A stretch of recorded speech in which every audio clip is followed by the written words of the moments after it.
Hello guys, I am chef Ansar. എന്തൊക്കെയുണ്ട് വിശേഷം? എല്ലാവർക്കും സുഖമല്ലേ?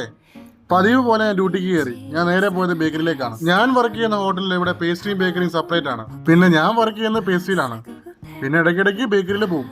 ഇന്ന് അവിടെ പോയിട്ട് കുറച്ച് ക്രോയിസൻസിൻ്റെ ഒക്കെ അടിക്കാനുണ്ട്. പിന്നെ ഷീറ്റ് ചെയ്യാനും ഉണ്ട്. ആദ്യം തന്നെ സാത്താറും ചീസുമാണ് ഉണ്ടാക്കേണ്ടത്. അതെല്ലാം ഉണ്ടാക്കി റോൾ ചെയ്ത് കറക്റ്റാക്കി വെച്ചു. പിന്നെ അതെല്ലാം എടുത്ത് പ്രൂഫിങ്ങിൽ കയറ്റി. അത് കഴിഞ്ഞപ്പോൾ തന്നെ കുറച്ച് ബ്രെഡും കാര്യങ്ങളൊക്കെ ബേക്ക് ചെയ്യാണ്ടായിരുന്നു. ബേക്ക് ചെയ്തപ്പോൾ തന്നെ കുറച്ച് സീഡോയും കാര്യങ്ങളൊക്കെ ഷീറ്റ് ചെയ്ത് നേരെ പേസ്ട്രിയിലേക്ക്. പേസ്ട്രി ചെന്നപ്പോൾ ഇന്ന് പതിവില്ലാതെ വല്ലാതൊരു തിരക്കാനാണ്. ഇവിടെ നമുക്ക് ബുഫയും കാര്യങ്ങളൊന്നും ഇല്ല. ഇവിടെ ഉള്ളതെന്ന് പറയുമ്പോൾ അലാക്കാട്ട് ഓർഡർ ആണ് ഫുള്ളായിട്ട്. അലാക്കാട്ട് ഓർഡർ എന്നൊക്കെ പറഞ്ഞാൽ ഒന്നുമല്ല, വരുമ്പോൾ എല്ലാ ഓർഡറും കൂടെ ഒരുമിച്ച് വരും. നമുക്ക് പിന്നെ എത്ര ഓർഡർ വന്നാലും ഒരു കുത്തിരിയല്ലല്ലോ. അതുകൊണ്ട് എല്ലാ ഓർഡറും കൊടുത്തിട്ട് നേരെ ഞാൻ പേസ്ട്രിയിലോട്ട് പോയി. പേസ്ട്രി വന്നതിന് ശേഷം കുറെ മിസംബിളും കാര്യങ്ങളൊക്കെ അടിക്കാണ്ടായിരുന്നു. ആദ്യം തന്നെ അത് റെഡി. നമ്മളൊരു മിസംബിൾ അടിച്ചുകൊണ്ടിരിക്കുമ്പോഴായിരിക്കും ഓർഡറും കാര്യങ്ങളൊക്കെ വരുന്നത്. പിന്നെ ഇതെല്ലാം കളഞ്ഞിട്ട് ആ ഓർഡറായിട്ട് തന്നെ അങ്ങ് പോകും. ഇന്ന് നല്ല തിരക്കുള്ള ദിവസമായിരുന്നു കേട്ടോ. ഇന്ന് നല്ല ഓർഡറും കാര്യങ്ങളൊക്കെ ഉണ്ടായിരുന്നു. ആ ഓർഡറും കാര്യങ്ങളെല്ലാം കൊടുത്തിട്ട് നേരെ ഞാൻ എന്ത് ചെയ്തു, പേസ്ട്രി വന്നു. പിന്നെ പേസ്ട്രി വന്നതിന് ശേഷം കുറച്ച് ഫ്രൂട്ടും കാര്യങ്ങളൊക്കെ കട്ട് ചെയ്യാനുണ്ടായിരുന്നു ബ്രേക്ക്ഫാസ്റ്റിനുള്ളത്.